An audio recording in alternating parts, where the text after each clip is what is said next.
India से। सो Moody साहब वहां पे पहुंच जाते हैं और मूडी साहब को वहां पे आई वुड से कि अमेरिका के अंदर पैम्पर भी किया जाता है। ठीक है जी, कुछ अपॉइंटमेंट्स होती हैं और वहाँ पे जनाब अपॉइंटमेंट्स जो है उनका जिक्र करने के लिए, उनके अपॉइंटमेंट्स को सामने लाने के लिए, अमेरिकन लोगों के सामने लाने के लिए, उनकी अनाउंसमेंट करने के लिए वहाँ पे मूडी के होते हुए वहाँ पे अनाउंसमेंट्स की जाती है।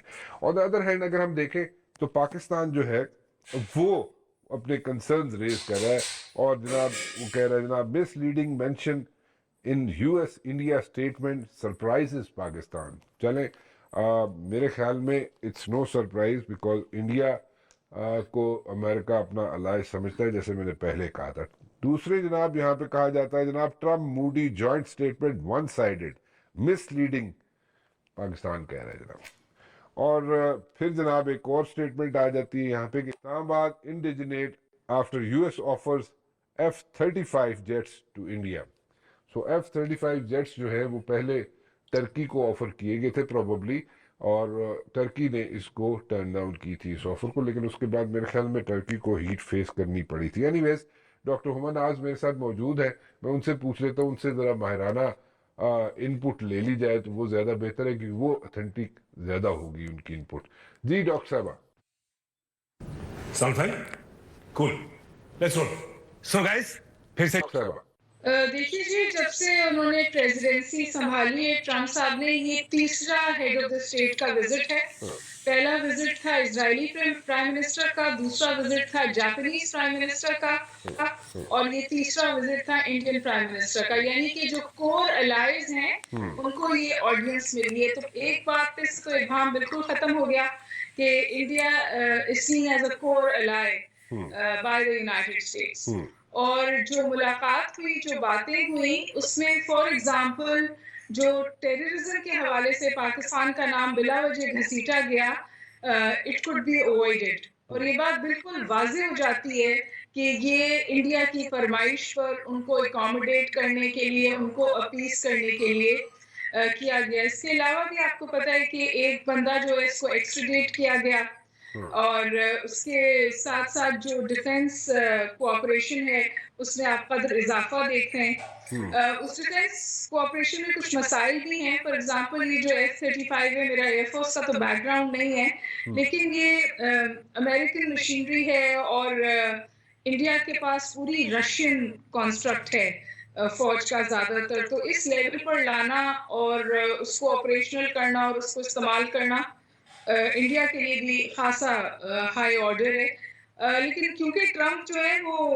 कारोबारी आदमी है, तो जो दीगर चीज़ें और सहूलतें उन्होंने इंडिया को फराहम की हैं, इसके नतीजे में वो इंडिया से ये चाहते हैं कि वो अमेरिका का महंगा तरीन डिफेंस इक्विपमेंट खरीदे। इस इक्विपमेंट को खरीदने से टर्की ने इनकार किया था, तो उसके बाद टर्की को उन्होंने निकाल दिया था और इस बात की सजा दी थी कि टर्की जो है वो रशियन इक्विपमेंट ले रहा है। और अब आपको पता है कि हमारी टर्की के साथ कोलैबोरेशन बढ़ रही है। ओवरऑल मेरे ख्याल एक बात बिल्कुल वाज़ेह है कि हम तवातुर के साथ अपने foreign policy discussions, debates, consultations में ये कहते थे कि जी Pakistan should have a balancing act between Washington and Beijing. मेरे ख्याल है अब ये एक चॉइस शायद बाकी नहीं है, क्योंकि अमेरिका इस चॉइस में इंटरेस्टेड नहीं। और अब हमें ये फैसला करना है कि हम अपने स्ट्रेटेजिक अलाय को ज़्यादा अहमियत देंगे या हम अपने टेक्टिकल अलाय को परसू करते रहेंगे, और उसके नतीजे में हमें वो सब देखना पड़ेगा जो हमने अभी देखा।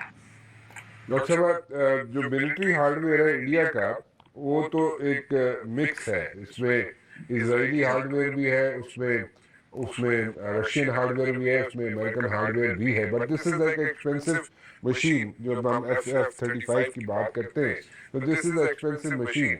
और आपने बिल्कुल ठीक कहा कि जनाब इसको जनाब टर्किश एडमिनिस्ट्रेशन ने इसको टर्न डाउन किया था और उसके बाद उसको जो कुछ फेस करना पड़ी हीट वो आपके सामने in the days to come. ठीक है, इसको एक ऐसे इंडिया को यहाँ पे पैट्रोनाइज किया जा रहा है, पैम्पर किया जा रहा है इन द रीजन, और ऑब्वियस रीजन है उसके चाइना के टक्कर पे लाने की कोशिश की जा रही है। सो ये बातें तो बिल्कुल ऑब्वियस है डॉक्टर साहब, लेकिन अब मुझे बताएं कि इसका मतलब ये हुआ कि हम लोग जो हैं वी डू नॉट मैटर, या हम अमेरिका के रडार में नहीं है? मेरा ख्याल है कि रडार पे अगर हैं तो हमारी बहुत अहमियत एज अ इंडिविजुअल स्टेट नहीं है। अच्छा। हमें डिफरेंट लेंसेज से देखा जाता है। कभी हमें टेररिज्म की लेंस से देखा जाता है, एट अदर टाइम्स हमें अफगानिस्तान की लेंस से देखा जाता है। और देखिए जी, ग्राउंड रियलिटी ये है जिसका सामना हमें करना चाहिए कि भारत जो है वो 7th largest investor in the US है, जबकि हमारी जो यूएस से रिलेशनशिप है वो इस तौर है कि हम उन एजेंसी से भी कंसेशंस चाहते हैं जिन पर यूएस का असर रसूख है, और यूएस से भी एड की रिश्ता है। तो जाहिर है कि फिर जिस फुटिंग पे हमारी रिलेशनशिप फंक्शन करती है वो इट्स मोर देन ऑब्वियस। और इंडिया का स्टैचर ग्रेजुअली बहुत बढ़ा है in terms of the fact कि वो अपने मुल्क में जो भी करता है, लेकिन उसने अपनी एक जो डेमोक्रेसी का फसाद है उसको इतना वाइब्रेंट रखा है कि उसकी जमहूरियत पर सवाल नहीं उठता, चाहे ह्यूमन राइट एट्रोसिटीज हों, वायलेशंस हों, जो भी हों। लेकिन जो जो सवाल मैं उठाना चाहती हूँ, और मैं इंडियन से भी मेरा दिल चाहता है मैं ये बात पूछूं कि चलिए हमारी तो ऑक्यूपेशन है इंडिया के साथ, हमारा एग्जिस्टेंशियल थ्रेट है, लेकिन उसकी वजह तो ये है ना कि इंडिया इतना बड़ा मुल्क होने के बावजूद पाकिस्तान उसके फ्रेमवर्क से नहीं निकलता। तो जब अमेरिका भी जाते हैं तो जो ज्वाइंट प्रेस स्टेटमेंट होता है उसमें वो पाकिस्तान की रेफरेंस को इंक्लूड करवाते हैं।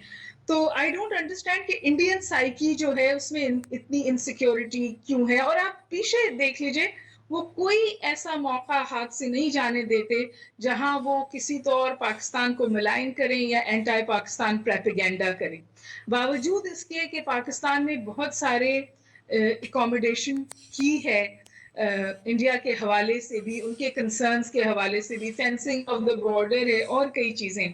तो I think it's largely the Indian construct. और एक बात मैं और कहना चाहती हूँ, देखिए ये बात सिर्फ चाइना पाकिस्तान रिलेशंस या चाइना यूएस रिलेशंस का और उसमें इंडिया का किरदार नहीं है।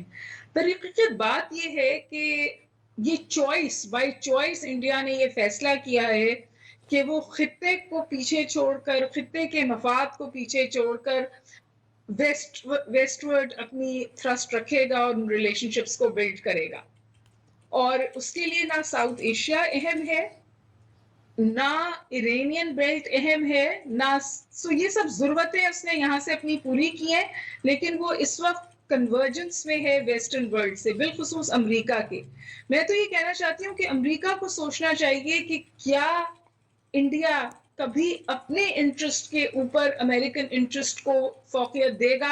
और उसकी कई मिसालें, उन्होंने चाहा वो रशिया के खिलाफ स्टेटमेंट दे यूक्रेन वॉर में, उन्होंने नहीं दिया। उन्होंने ईरान से वेलवेट डिवोर्स ली, फिर ईरान के साथ ताल्लुकात मेंटेन किए।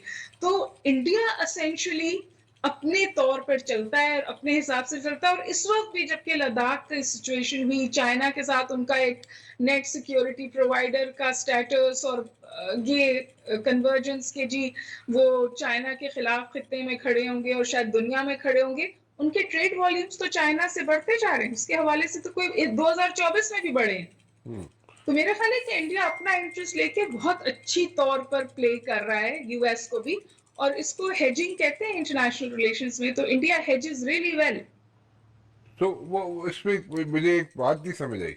आप पॉइंट ये रेस कर रही है डॉक्टर साहबा कि आप कह रही हैं कि अमेरिका को देखना चाहिए कि वो कभी अमेरिका के साथ इंडिया भी खड़ा होगा, but at the very same time आपने जो एग्जांपल्स दिए कि साउथ एशियन बेल्ट को जो है वो